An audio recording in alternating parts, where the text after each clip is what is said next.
글로벌 마켓 나우의 김희욱입니다. 미 증시의 강세가 좀처럼 꺾이지 않고 있습니다. 강세장의 특징이라고 한다면은 악재에 둔감하고 호재에만 민감하다는 건데, 오늘 미 증시 다우지수 또 한 번 사상 최고치를 기록하면서 이런 현상이 그대로 재현됐습니다. 자, 미 증시 마감 브리핑 하고요. 오늘 미 증시를 이렇게 강하게 이끌었던 재료들을 좀 체크를 해보겠습니다. 이어서 유로존, 아직까지 좀 마음 놓기는 이른데요. 어제 키프로스 사태가 다시 한번 우려가 제기됐었는데 유로존에서 또 한번 진화의 노력에 나섰고 역시 시장에서는 화답했다는 이 내용이 나와 있네요. 이것도 마지막으로 한번 체크를 해보겠습니다. 먼저 미증시 마감 브리핑으로 글로벌 마켓 나우 출발합니다. 미증시는 유로존의 여러 잡음 속에서도 제목에 보시는 대로 이것저것 볼 거 없다. 미국 펀더멘탈 경제 지표에만 집중한다. 그래서 우리는 전진이다. 이렇게 나왔죠. 이로써 다우지수는 사상 최고치를 또 한 번 경신했고 S&P 500 지수도 역시 사상 최고치에 근접했다는 설명입니다. 오늘 미증시를 이끌었던 에이스는 바로 내구재 주문과 S&P 케이스실러 주택가격지수의 예상치를 뛰어넘는 선전이었다고 합니다. 이에 따라서 오늘 월가에서는 반도체, 금융, 유통, 소비 등 경기 민감주들의 상승세를 견인했고요. 다음에 키프로스발 악재와 불확실성에도 불구하고 미국은 최근 경제지표로만 봤을 때는 이 회복세, 경제회복 무드가 상당히 강한데 다른 대외 불확실성에 영향을 받고 싶지 않다, 방해받고 싶지 않다는 이런 심리가 작용했다고 합니다. 그리고 지난주부터 키프로스 우려에 연일 상승해왔던 공포지수가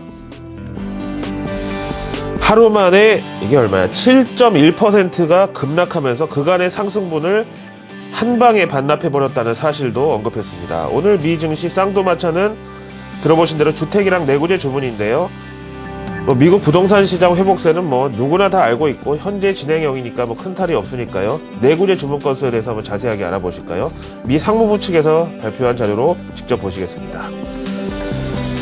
지난 2월 한 달 동안의 미국 내구재 주문은 전월 대비해서 5.7%가 증가를 했습니다. 보통 내구재 주문 건수는 이렇게 이 신규 주문을 얘기를 하는데요. 그러면서 전문가들의 예상치를 보란듯이 뛰어넘었습니다. 5.7% 월간 상승률이고요. 그러면서 최근 6개월 동안 5번에 걸친 월간 상승 6분의 5, 거의 88%의 상승률을 현재 기록 중이고요.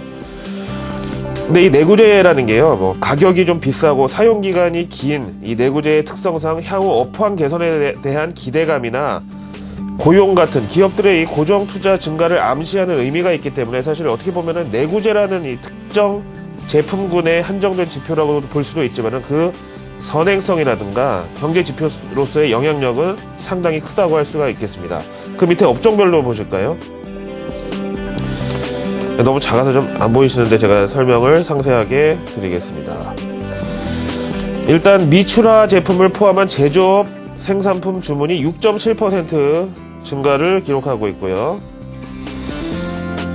그동안 조금 위축됐었던 게 또 컴퓨터와 가전제품이었는데 이번 달에는 보시다시피 1.3% 증가합니다.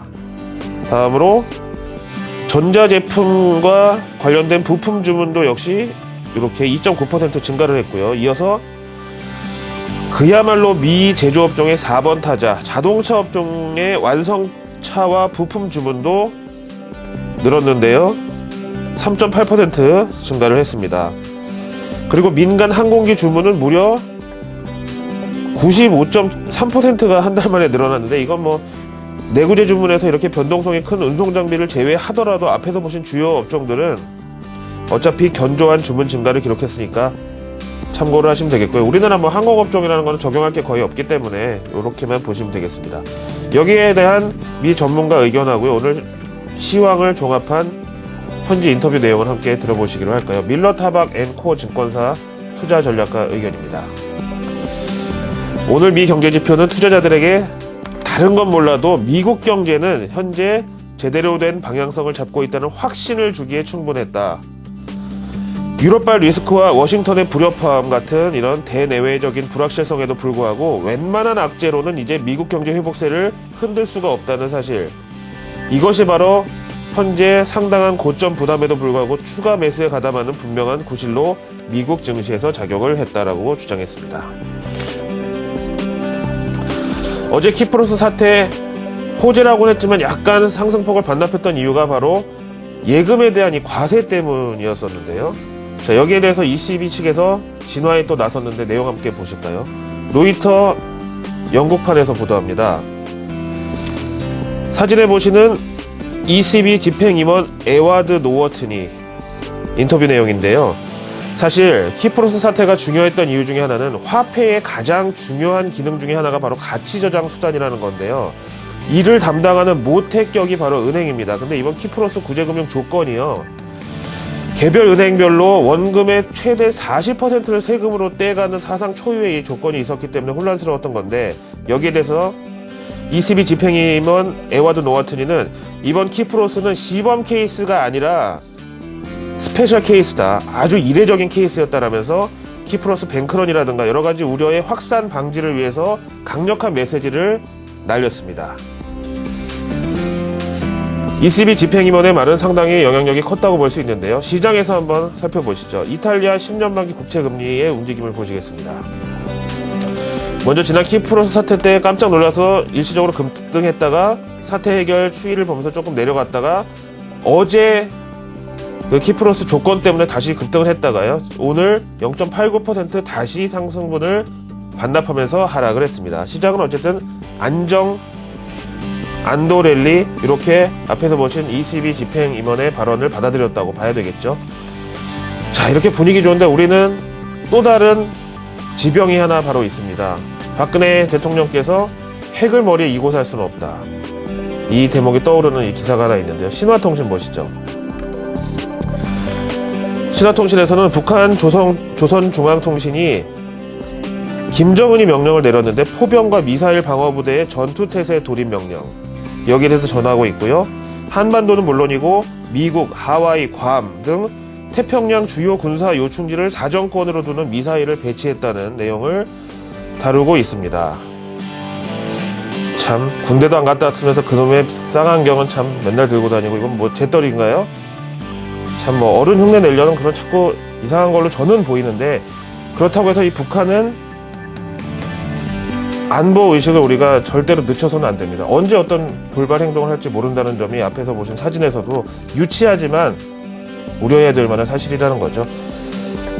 자, 이어서 저런 북한발 리스크와 여러 가지 지금 현상 때문에 우리나라에 대한 이 대외 신인도에 어떤 영향이 있을지 한번 체크를 해봐야 되겠는데요. 대한민국 CDS 프리미엄 보실까요? 도이치에 리서치에서 집계하고 있는 CDS 프리미엄 보시면은요, 뭐 지금 같은 상황에서 뭐 더 떨어질 리는 만무하고요. 일단 뭐 스네이크 인 터널이라고 그러죠. 뭐 바닥에 붙어서 계속 지금 횡보를 하고는 있지만 최근 들어서 좀 이렇게 약간 올라가는 상황. 이거는요, 뭐 대북 리스크 더하기 뭐 우리나라 지금 정치적인 여러 가지 좀 불확실성, 이런 것들을 반영하고 있다고 보는데, 뭐 그래도 여전히 안정권을 벗어나서 뭐 급등하거나 이런 현상은 나타나지가 않고 있다는 것을 참고하시면 되겠습니다. 자, 최근 들어서 외국인 매도세가 약간 진정이 되고 있는 상황입니다. 과연 외국인이 오늘은 순매수로 전환할 수 있을까요? MSCI 한국지수에서 그 힌트를 얻어보시기 바랍니다. 일단 미증시 상승폭보다 더 큰 1.66% 올랐고요. 월요일부터 계속 지금 조금씩 저점에서 반등 중에 있습니다. 그래서 외국인 매도세 약화는 물론이고 순매수 전환을 오늘 정도에는 한번 기대해 볼 수 있을 만한 시점이 됐는데요. 일단 그럼에도 불구하고 객관적으로 59.45라는 것은 아직까지 2000선에는 미치지 못하는 외국인들의 투심을 반영하고 있다라는 사실을 말씀드리겠습니다. 수요일 아침 글로벌 마켓 나오였습니다.